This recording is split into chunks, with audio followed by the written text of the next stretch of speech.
கர்த்தருடைய பரிசுநாமத்துக்கு ஸ்தோத்திரம். மனுஷனா பொறந்த எல்லாருக்குமே அந்த ஆத்துமா கடைசி வரைக்கும் உயிரோட தான் இருக்க போகுது. இந்த உலகத்துல இந்த உடம்புல இருக்கிற ஆத்துமா நம்ம இறந்ததுக்கு அப்புறம் 2 இடத்துக்கு போறதுக்கு சான்சஸ் இருக்கு.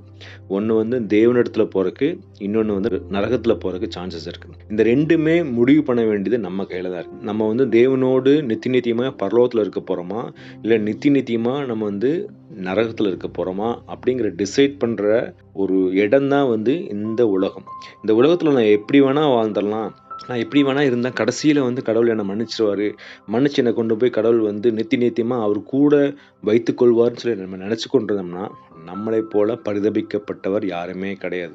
அதனாலதான் கடவுள் என்ன சொல்லுவாருன்னா, நீங்க பரிசுத்தத்தை காத்துக்கொள்ளுங்க, பரிசுத்தத்தை காத்துக்கொள்ளுங்கன்னு கடவுள் சொல்லிக்கொண்டே இருப்பார். ஏன்னா நீங்க பரிசுத்தத்தை விட்டு நீங்க விலகிட்டீங்கன்னு வச்சுங்களேன், கடவுள் சொல்கிற பரிசுத்தம் நம்ம உலக பிரகாரமான பரிசுத்தம் கிடையாது. கடவுள் சொல்கிற பரிசுத்தம், வேதத்தின்படி நம்ம பரிசுத்தமா வாழலன்னா, ஒரு ஸ்லிப் ஆயிட்டோன்னு வச்சுக்கலாம், உடனே என்ன நடக்குது நீங்க பாத்தீங்கன்னா, சாத்தான் நம்மள என்ன பண்றான்னா, நம்மள காலி பண்ணிடும்.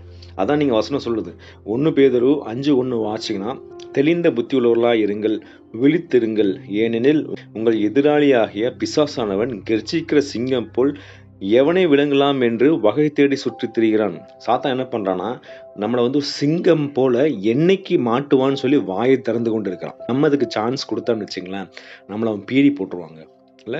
அதனாலதான் நம்ம என்ன பார்க்கிறோம், என்ன விதமான கண்களை வைத்து பார்க்கிறோம். கண்கள்ல இச்சை இருக்கா, இச்சையோடு பார்க்கிறோமா, மாம்சத்துல இச்சை இருக்கா, ஜீவனத்தின் பெருமை இருக்கா, இந்த 3யுமே நம்ம எப்பயுமே கிராஸ் செக் பண்ணிக்கொண்டே இருக்கணும். நம்ம ஸ்லைட்டா நம்ம விழுக போறோம்னு நமக்கு புரிஞ்சுதுன்னா உடனே நம்ம யார்கிட்ட போயிடணும், கடவுள்கிட்ட போயிடணும். அதை விட்டுட்டு கடவுள் இதெல்லாம் மன்னிச்சிருவாரு, கடவுள் அதெல்லாம் ஒன்றும் பெருசாக எடுத்துக்க மாட்டார். இந்த உலகத்தில் வாழணும்னா இப்படி தான் இருந்தாகணும், இப்படி இல்லைன்னா நம்மளால உலகத்தில் வாழ முடியாதுன்னு சொல்லி நம்ம இருந்தோம்னா, அவன் திருடன் என்ன பண்ணுவான்?